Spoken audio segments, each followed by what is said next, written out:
My son whispered, "Stay quiet, old bitch," in my ear during his 50th birthday toast, thinking no one else could hear him.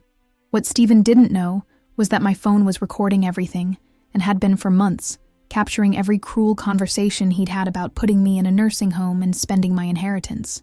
5 minutes later, when I connected that phone to his living room TV and played those recordings for all 80 of his birthday guests, Stephen learned that technology works both ways, and some secrets aren't as secret as you think. If you've ever been called names by your own children, if you've ever been treated like a burden by the people you sacrificed everything to raise, take a deep breath and settle in, because this story is about respect, recording devices, and what happens when cruelty meets consequences in front of an audience. I'm Maggie Sullivan, and at 72 years old, I discovered that sometimes the best revenge is simply letting people hear the truth about who someone really is. You see, I'd been recording family conversations for months, not out of paranoia, but out of heartbreak.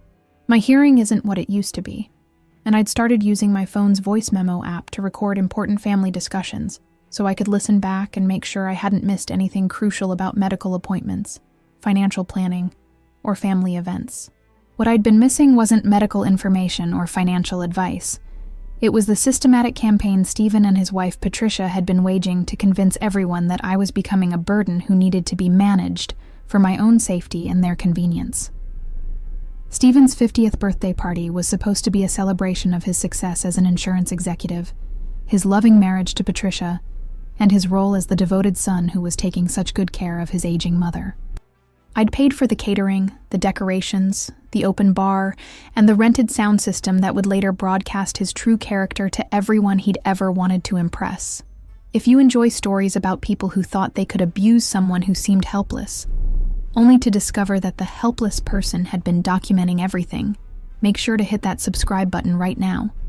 I've got 7 decades of experience with people who mistake quiet dignity for stupidity. And trust me, the lesson Stephen learned at his birthday party is one that's going to follow him for the rest of his life. That expensive sound system I'd rented to make sure all his guests could hear his thank you speech clearly? It worked perfectly when I connected my phone and played back months of recordings that showed exactly what kind of man Stephen Sullivan really was when he thought nobody was listening. Stephen had been the center of my world for 50 years, the son I'd raised alone after his father died in an industrial accident when Stephen was just 15. I'd worked double shifts as a secretary to put him through college, skipped meals to pay for his business suits when he started his insurance career, and celebrated every promotion and success like they were my own achievements. When he married Patricia 23 years ago, I'd welcomed her as the daughter I'd never had, helping them with their down payment, babysitting their kids before they'd grown up and moved away, always being the reliable mother-in-law who never interfered but was always available when needed. For decades, our relationship had been everything I'd hoped for in a family. Sunday dinners at their house, holiday celebrations where I felt included and valued, grandchildren who called me regularly and seemed to genuinely enjoy spending time with their grandmother. Stephen would introduce me to his colleagues with pride, telling them about how hard I'd worked to give him opportunities he wouldn't have had otherwise. But something had started changing about 2 years ago, right around the time I'd turned 70.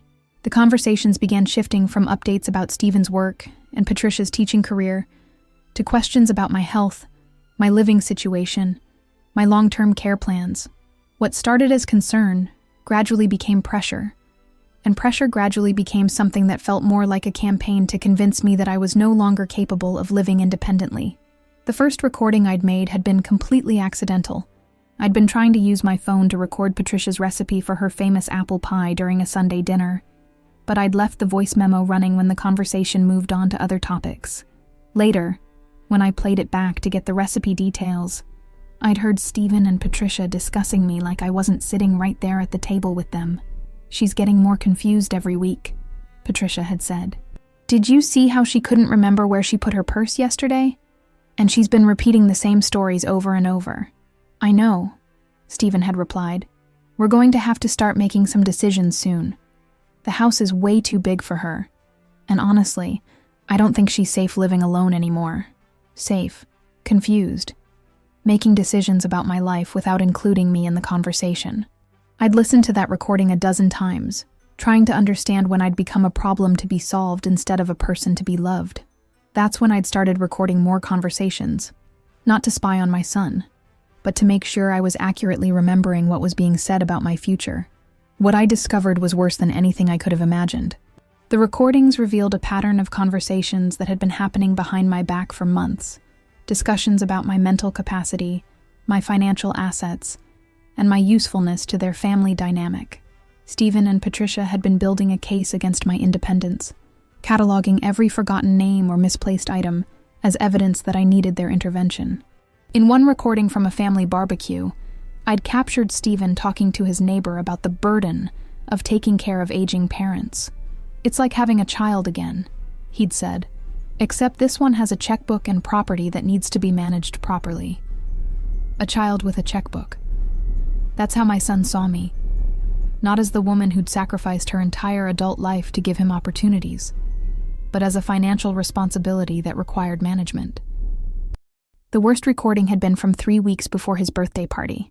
I'd accidentally left my phone running during what I thought was going to be a pleasant family dinner, but instead captured Patricia and Stephen discussing their timeline for transitioning me into assisted living.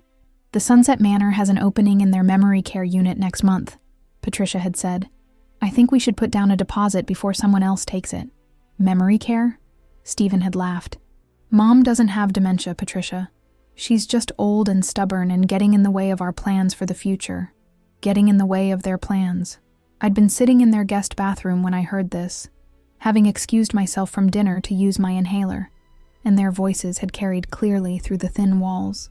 "Well, memory care residents can't make decisions about property transfers," Patricia had replied. "Once she's in there, we can get power of attorney and start managing her assets properly. The house alone is worth $400,000, plus whatever she has in savings and investments. Managing my assets. They weren't trying to help me. They were trying to steal from me legally, using my age and their relationship to me as justification for taking control of everything I'd worked my entire life to build." But Stephen's next words had been the ones that broke my heart completely. "Honestly, I'll be relieved when she's not our problem anymore. I'm tired of pretending to care about her opinions and her feelings. She's been nothing but a burden since Dad died, and I've been carrying that weight for 35 years. Nothing but a burden. 35 years of being a burden to the son I'd loved more than my own life. The boy I'd worked myself to exhaustion to support through college and career and marriage and parenthood. I'd sat on their toilet seat, listening to them plan my imprisonment and financial exploitation, and realized that my son didn't just not love me, he actively resented my existence and was counting the days until he could warehouse me somewhere out of sight while he spent the money I'd spent decades earning and saving.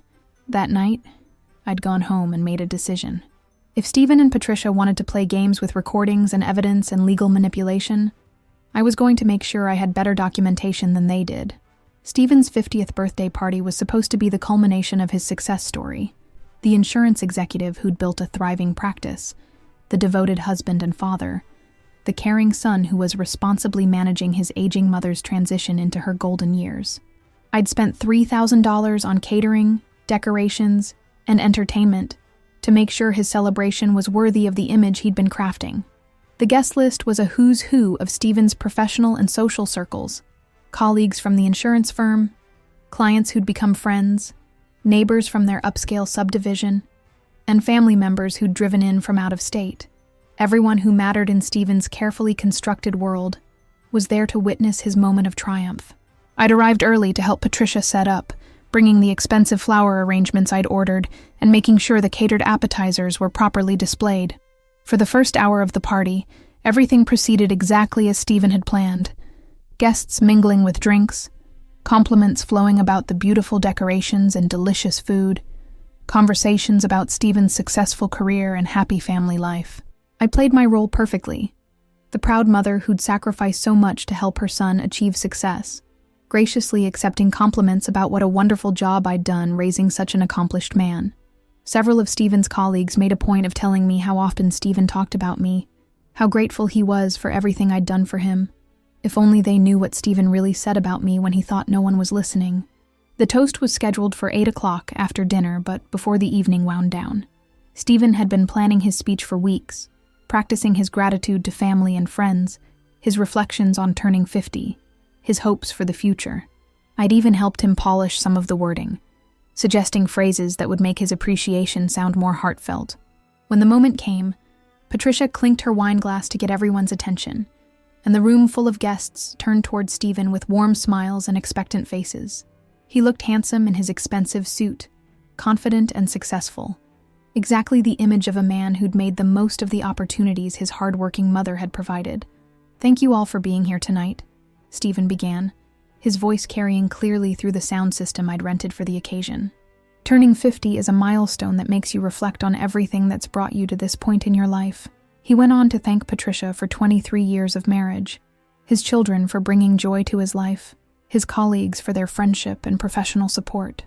The speech was polished, heartfelt, exactly what everyone expected from a successful man surrounded by the people who mattered to him. Then he got to the section about family, about the sacrifices that had made his success possible, about the generation that had come before him and paved the way for his achievements. Most especially, I want to thank my mother, Maggie Sullivan, who worked so hard to give me opportunities she never had herself. The guests applauded, turning to smile at me where I stood near the kitchen, and I started to step forward to acknowledge their recognition.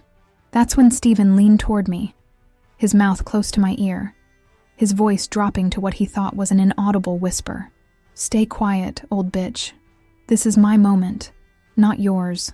The words hit me like a physical blow, but I kept my expression neutral, my smile frozen in place while Stephen straightened up and continued his speech as if nothing had happened. The guests were still looking between him and me expectantly, waiting for some kind of acknowledgement or interaction between mother and son. Stephen finished his toast with perfectly crafted words about gratitude and family values, about the importance of honoring the people who help you succeed in life. The irony was so thick you could have cut it with a knife, but only I knew that the man delivering this beautiful speech about respect and appreciation had just called his mother an old bitch for having the audacity to exist in the same room with his success. The applause was enthusiastic, the guests clearly moved by Stephen's eloquent expression of gratitude and family devotion. Several people raised their glasses in my direction, honoring the sacrificing mother who'd made it all possible. I raised my own glass and smiled, playing the role Stephen had assigned me, the grateful, quiet old woman who knew her place in his carefully orchestrated celebration. But while I was smiling and nodding, I was also calculating. The expensive sound system I'd rented wasn't just for Stephen's speech. It had Bluetooth connectivity, the kind that could link to smartphones and play audio through the high-quality speakers positioned around the room. The same technology that had amplified Stephen's beautiful words of gratitude could just as easily amplify the recordings I'd been making for months. As the formal toast ended and guests began mingling again, I made my way to the living room where the main sound system was set up. Patricia was in the kitchen supervising the dessert service. Stephen was holding court with his insurance colleagues near the bar, and most of the 80 guests were scattered throughout the house, digesting the beautiful speech they'd just heard. I pulled out my phone and scrolled through the voice memo app, selecting the recordings I wanted to share with Stephen's audience. The birthday party insult was there, crystal clear, but it was just the appetizer. I had months of conversations that would show everyone exactly what Stephen Sullivan said about his mother when he thought no one was listening. The Bluetooth connection was surprisingly easy to establish. Apparently, the rental company had designed their systems for user-friendly operation. Within seconds, my phone was linked to the speakers that had just carried Stephen's grateful words throughout the house. I started with the most recent recording, the whispered insult from just minutes earlier. Stephen's voice came through the speakers with perfect clarity. "Stay quiet, old bitch. This is my moment, not yours." The effect was immediate and devastating. Conversations stopped mid-sentence. Glasses paused halfway to lips. Every face in the house turned toward the speakers with expressions of shock and confusion. Stephen went white, realizing that his whispered cruelty had just been broadcast to everyone he'd been trying to impress. But I wasn't finished. I had months of material, and Stephen's guests were about to learn exactly what kind of man they'd been celebrating. The room erupted in shocked murmurs as Stephen's voice continued playing through the speakers. But the worst was yet to come. I'd organized my recordings chronologically, building a narrative that would show everyone how Stephen really talked about his mother when he thought she couldn't hear him. "Honestly, I'll be relieved when she's not our problem anymore." Stephen's recorded voice filled the room, clear as if he was standing at the microphone. "I'm tired of pretending to care about her opinions and her feelings. She's been nothing but a burden since Dad died. The guests looked around in confusion and horror, trying to process what they were hearing. Stephen was frantically trying to get to the sound system, but I'd positioned myself between him and the equipment, and Patricia was trapped in the kitchen by a crowd of guests who were blocking her path. The recordings continued. Months of conversations that painted a picture of systematic emotional abuse and financial plotting. Stephen's voice explaining to Patricia how they could use memory care placement to gain control of my assets. Patricia's voice discussing which assisted living facilities would be easiest to manipulate for power of attorney purposes. Mom doesn't have dementia, Stephen's voice explained to the silent room. She's just old and stubborn and getting in the way of our plans for the future. By this point, several guests were recording the audio on their own phones, capturing Stephen's humiliation for posterity. His insurance colleagues were exchanging horrified glances, clearly wondering how this revelation would affect their professional relationship with a man who could speak so cruelly about his own mother. The neighbors who'd known me for decades were staring at Stephen like they'd never seen him before. Mrs. Henderson from next door actually started crying when she heard Stephen laugh about putting me in memory care, despite knowing I was mentally competent. But the recording that broke the room completely was Stephen's voice explaining his timeline for my disposal. Once we get her into Sunset Manor, she'll be out of sight and out of mind. We can sell her house, invest her savings, and finally start living the life we deserve instead of being dragged down by her neediness. The life they deserved. Built on stolen money from the woman who'd sacrificed everything to give Stephen his start in life. When the recordings finally ended, the silence in the room was deafening. 80 people who'd come to celebrate Stephen's milestone birthday were now staring at him with disgust, disappointment, and horror. The successful insurance executive had been revealed as a man who plotted to steal from his own mother and called her an old bitch when she tried to participate in family moments. Stephen tried to speak, to explain, to minimize what everyone had just heard, but his voice was shaking, and his words came out as stammered excuses that fooled no one. Mom, that's not... You don't understand the context.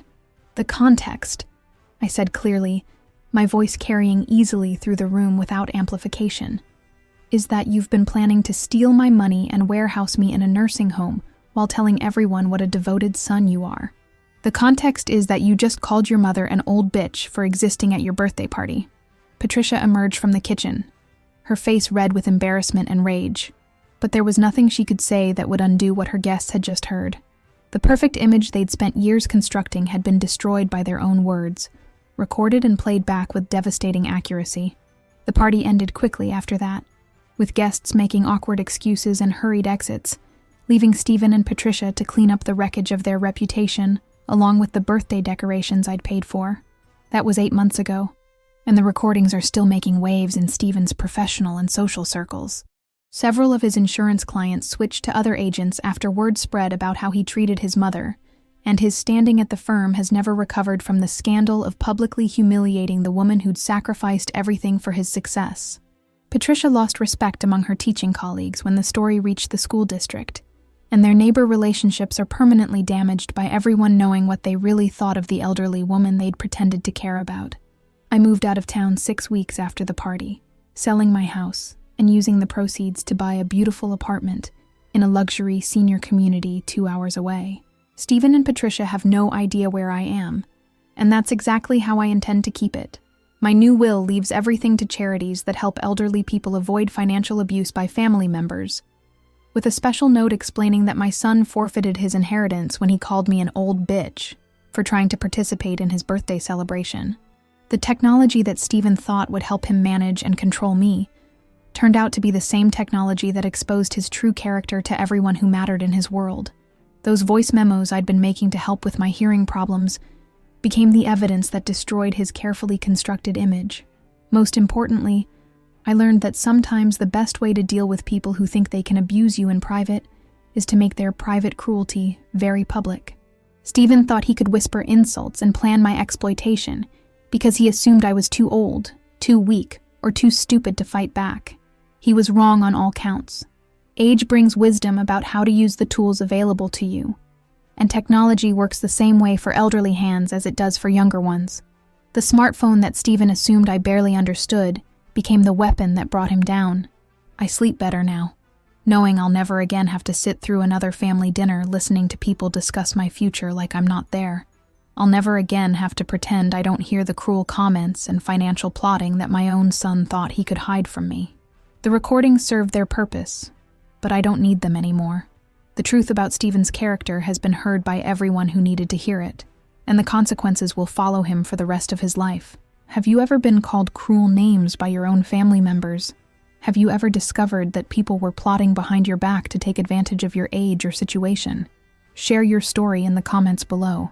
Sometimes we all need to know that fighting back isn't just possible, it's necessary.